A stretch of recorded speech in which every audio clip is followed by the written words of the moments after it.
ಬೇಗ ಅಕೌಂಟ್ ನ ಫಾಲೋ ಮಾಡಿ. ಕನ್ನಡಿಗರು ಫಾಲೋ ಮಾಡ್ತಿರೋ ಅಂತ ಗೊತ್ತು, ನೋಡಿದವರೆಲ್ಲ ಒಂದೊಂದೇ ಫಾಲೋ ಕೊಟ್ಬಿಡಿ ಸಾಕು. ದೇವರು ನಮಸ್ಕಾರ, ಎಲ್ಲ ಹೆಂಗಿದ್ದೀರಾ? ನಾನಂತೂ ಸಕ್ಕತ್ತಾಗಿದ್ದೀನಿ, ನೀವು ಎಲ್ಲರೂ ಚೆನ್ನಾಗಿದ್ದೀರಾ ಅಂತ ಅನ್ಕೊಂಡು. ಒಂದೂರಲ್ಲಿ ಒಬ್ಬ ರಾಣಿ ಇದ್ಲು. ಆ ಇಷ್ಟಪಡ್ತಿದ್ದ. ಆ ರಾಜ ನೋಡಕ್ ಹೇಗಿದ್ದ ಅಂದ್ರೆ, ಈಗ ರಾಣಿ ವಿಡಿಯೋನ ನೋಡ್ತಾ ಇದ್ದಾನೆ.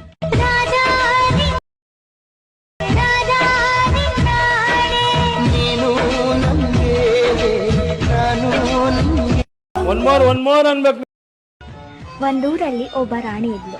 ಆ ಇಷ್ಟಪಡ್ತಿದ್ದ.